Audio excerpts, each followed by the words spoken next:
plan today was to go to a park and read, but it rained so much last night that I decided not to go. I always feel that Bombay as a city is made for people who are night owls, and Bangalore is a city that is made for early risers. And I'm so glad that I became a morning person again. I've been a morning person all my life, but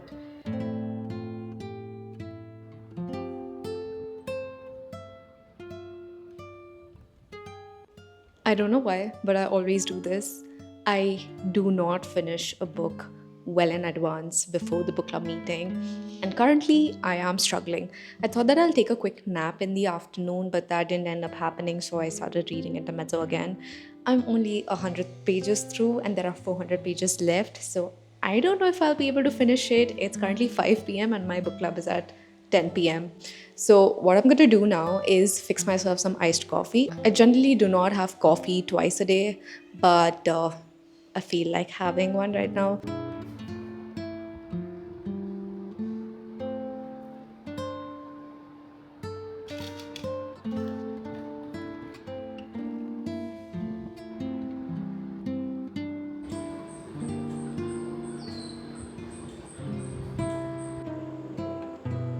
I just wrapped up my book club meeting. We discussed Intermezzo for I think 15 minutes, and then we started discussing about other books because there was just four of us and three of us had not read the book. Will I go back and finish the book? I don't think so. Will this be the last Sally Rooney book that I pick up? Yes, it will be. I don't think I want to pick up another Sally Rooney book. I love her work as forms of visual media, but I don't love reading her work. Her writing style really throws me off. I cannot get around the fact that there are no proper punctuation marks, that Peter's POV, the one of the characters, his POV is written in such a haphazard way. It's like a stream of consciousness, but the fact that I have to take extra effort just to decipher what the context is through phrases and poorly built sentences is just a lot. Her content, her work is already very complex. Her characters are very multi layered. And on top of that, if I have to pay extra attention to decipher what she's writing and how she's writing it, then I can't take that much effort. Reading is supposed, it's a brain exercise. Her books are brain exercise, and I am not ready to put in that much effort. But I have loved Normal People and Conversations with Friends as shows. So I'm just gonna wait for the day Beautiful World, Where Are You, and Intermezzo gets adapted.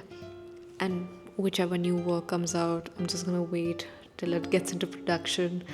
And once it comes out, I'm gonna watch it. Now, on to the next plan of action. I will get back to reading Great Big Beautiful Life by Emily Henry. I was absolutely enjoying that book before I had to stop and start reading Intermezzo. So I'm excited to get back to Emily Henry's book. I probably think that I would go out tomorrow. It's a Sunday. I want to go to a cafe and read, or go for I can't decide actually. I feel like I want to go for breakfast, take my book with me, and yeah, just spend a good time in the morning. Or the other plan is I want to do carbon reads. No, sorry, not carbon reads. I want to do Blossoms, visit Blossoms, then visit some art galleries that I've shortlisted around that area. And third, I want to have matcha. So I saw that Sakura Matcha Bar, which is a new matcha place in Bangalore, has opened up right there. Tomorrow could be the day that I go and explore the city a bit.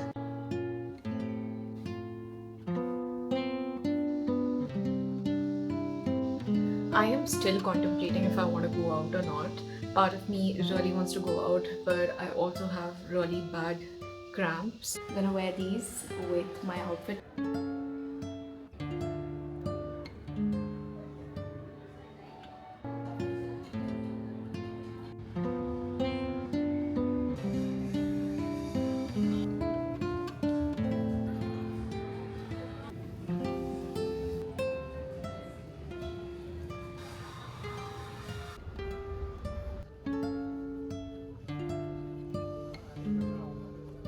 Hi, I'm back from my little outing. I went out on a solo date. I think it's absolutely necessary if you are in a new city and if you want to explore that city, you need to go out alone. It's like if you go out with someone else, your concentration would be on that person and the conversation you're having with that person. But when you're alone, you are forced to look at your surroundings, you're forced to be present with yourself. I know it sounds very corny, but it's true. And I think the first time that I ever discovered Bombay fully and in a way that I fell in love with it was when I traveled alone. Of course, Bombay as a city to travel alone is great, and to sit at cafes alone is great. And I wanted to see if that culture exists in Bangalore or not, or if I can make that a ritual for myself. So I went to this cafe where they serve all day breakfasts, and the one that you saw probably in the previous clips. And it was great. The food was great. There were people around who had come with their friends, there were families. I got my book, but I couldn't read because I was so focused on eating the meal that I was like, you know what? I can't do two things at a time. Let's just eat the meal and then go to a bookstore that's close by. So then I went to the bookstore and I got my comfort author. As I have planned, I will finish Great Big Beautiful Life and only then start this book. But the one that I got was absolutely necessary for me to buy. I first thought that I would buy Heart Lamp because it was there and I haven't received the copy, but it was a no-brainer. In a new city, you have to read your comfort author, and no points for guessing. It's Champa Lahiri. I've not read this book of hers. It's called In Other Words, and it's about the time she visits Florence. So it's post college, and she falls in love with the Italian language. 20 years later, seeking total emotion, she and her family relocated to Rome, where she began to read and write solely in her adopted tongue. A startling act of self reflection, in other words, is Lahiri's meditation on the process of learning to express herself in another language and the stunning journey of a writer seeking a new voice. That was my weekend. I hope you had fun watching this video. I had a lot of fun filming my new routine, my new home, everything that I've been doing these past couple of days. And yeah, if you liked it, do share and also subscribe if you haven't already. See you soon. Bye bye.